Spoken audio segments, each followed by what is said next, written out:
Bonjour à tous. Aujourd'hui j'aimerais vous présenter un jeu de tarot vraiment très particulier, le Osho Zen Tarot, le tarot Osho Zen, qui est un tarot transcendantal du Zen et donc qui est très particulier. Allez, je vous le présente. Ce tarot a la structure du tarot traditionnel, mais il est complètement différent. Et vous allez voir qu'il est absolument extraordinaire, puisque les informations qu'il véhicule sont d'une très grande profondeur. Alors, ce tarot a donc des arcanes majeures, des arcanes mineures, avec des cartes entre guillemets habillées et des cartes numérotées. Nous avons les arcanes majeures qui sont au nombre de 22, puisque nous avons une carte supplémentaire qui est la carte du maître. Lorsqu'on tire la carte du maître, c'est l'enseignement. Je pense que le tarot Fontaine a dû s'inspirer également de ça, l'un ou l'autre, en tous les cas, on ne sait pas qui s'est inspiré de qui. Ensuite, les cartes correspondent à la structure du tarot anglo-saxon. C'est pour cela que la carte du mât, qui est sans doute la seule qui porte le même nom que les cartes du tarot traditionnel, portent le chiffre 0. Ensuite, les autres cartes, elles rappellent les cartes du tarot, comme par exemple donc la carte 1, l'existence, correspond au battleur, donc on a une idée de naître. La voix intérieure, la papesse, mais ici c'est la voix intérieure. La créativité, le 4, le rebelle, le 5, la vacuité, le 6, les amoureux, et le 7, la conscience. Donc ces cartes, en fait, rappellent les cartes du tarot traditionnel en prenant une caractéristique et en développant une caractéristique particulière de la carte du tarot et en allant bien au-delà, puisque en traitant un enseignement particulier qui est un enseignement du Zen. Donc elles sont extrêmement riches en signification, je vais revenir dessus dans un moment.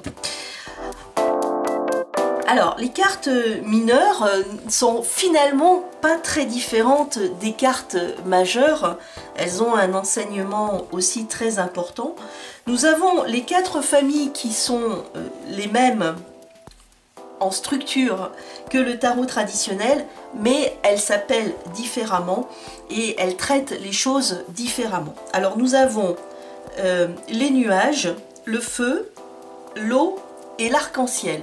Donc ça correspond aux épées, aux bâtons, aux coupes et aux deniers. Mais bien sûr, on ne peut pas faire véritablement un parallèle parce que ce jeu de tarot est très différent. Alors par exemple, si on prend les cartes de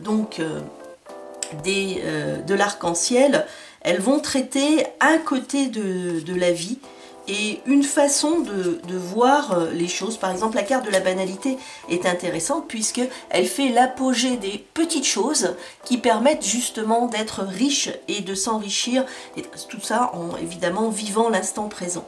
Il y a une carte qui me plaît particulièrement, qui est la carte du rêve. Cette carte présente donc une personne qui est seule et qui rêve d'être en couple avec quelqu'un.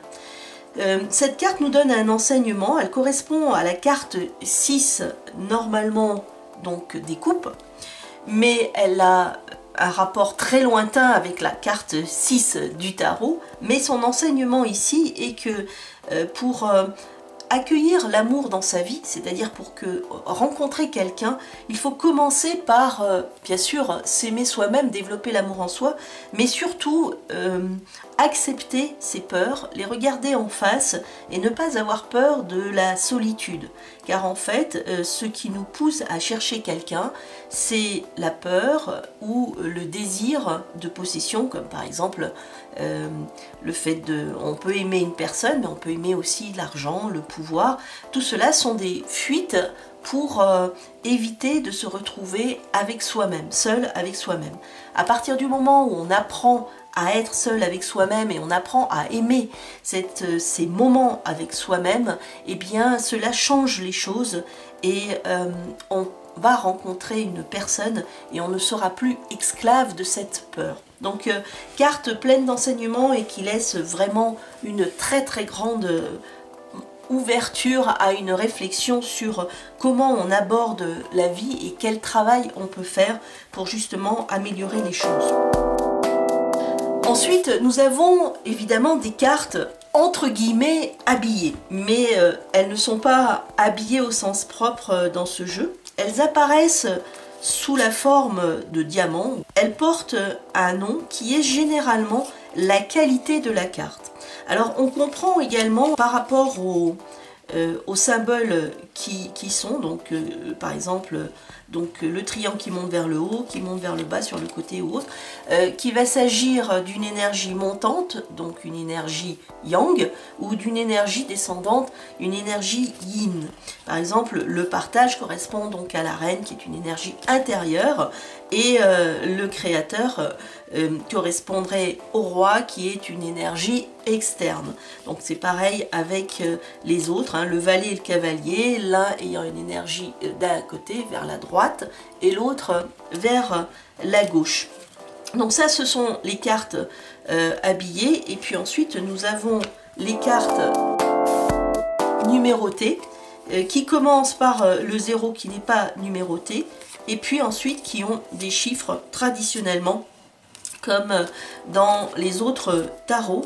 On retrouve également ici des aspects des autres cartes, mais cela va assez loin, c'est assez lâche. La source comme première carte, donc c'est un as. Les as sont intéressants parce qu'ils représentent un commencement, et ici ce commencement est comme une sorte d'univers en devenir. Et puis ensuite, donc voilà, on a par exemple ici pour le 2 de feu, les possibilités, donc ça rappelle effectivement le 2 de bâton, l'expérience de l'existence, le 3, ensuite donc on a la participation, 5 la totalité, le fait de savoir être présent à l'instant présent et seulement à l'instant présent pour développer la confiance totale en ce qui est.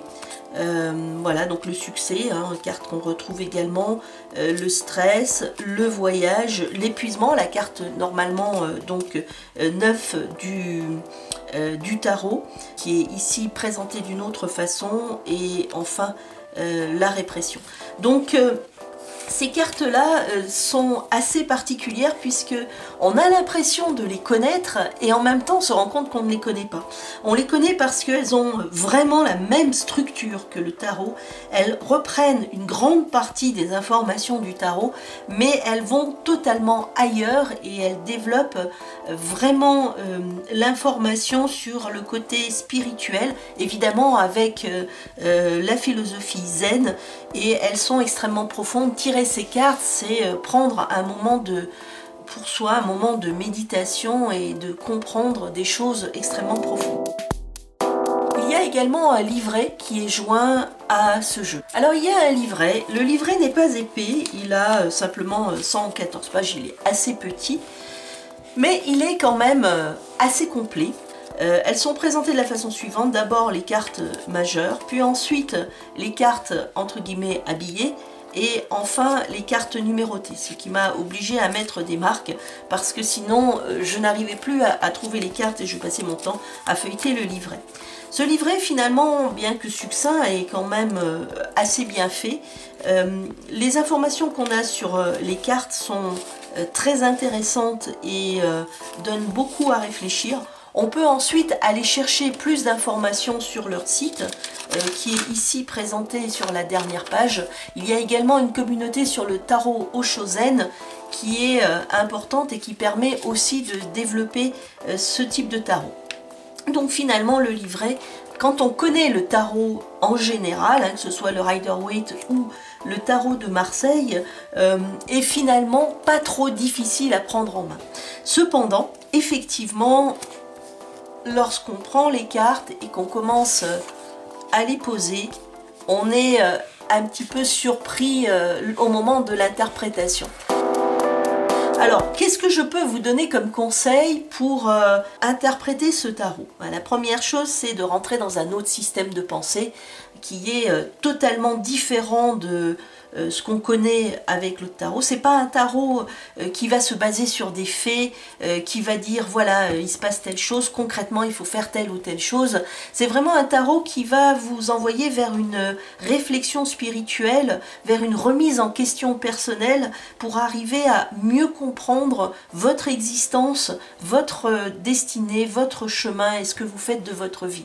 Donc il a véritablement un intérêt par exemple dans la carte du jour ou dans des réflexions plus transcendantales sur votre vie, le chemin que vous prenez, par exemple par rapport à une relation où vous en êtes, qu'est-ce que vous devez faire vous personnellement au plus profond de vous-même ou des choses comme ça. Alors à cet effet, il propose également des tirages, donc qui sont des tirages qui ont la structure des tirages traditionnels sans lettres également, hein, puisque tout est pareil en étant différent sur ce tarot. Donc là on a presque un tirage en croix sans être un tirage en croix qu'ils appellent le diamant, qui permet de comprendre une problématique ou une situation spécifique. Nous avons également un tirage à 4 cartes sur les relations, le tirage du paradoxe qui est très intéressant, et enfin un autre tirage donc à 8 cartes pour comprendre également quelles sont les perceptions d'une situation, ce qui opprime, et avoir une meilleure compréhension. D'ailleurs, je vous promets de vous faire un tirage et une interprétation avec ce jeu de cartes pour que vous voyez à quel point cela est différent. J'ai également fait un article, j'ai écrit un article sur la carte du jour dans laquelle j'ai utilisé 3 jeux de tarot différents et le tarot au chaud. Donc vous pourrez aller voir cet article si cela vous intéresse pour voir effectivement comment ce tarot traite les choses et quelle est la différence avec les autres tarots. Peut-être qu'il n'est pas forcément évident de le traiter, de le comprendre immédiatement, mais en tous les cas, cela vaut la peine de s'y intéresser et de travailler un petit peu dessus pour bien le comprendre, car les informations qu'il apporte sont d'une richesse extraordinaire et à mon avis, elles aident énormément à mieux se comprendre et à mieux comprendre sa vie. Voilà, je vous remercie de m'avoir écouté, je vous dis à très bientôt dans une nouvelle vidéo et surtout, n'oubliez pas de me mettre un petit pouce bleu si cette vidéo vous a plu et de vous abonner à ma chaîne pour recevoir d'autres notifications de vidéos. À très bientôt.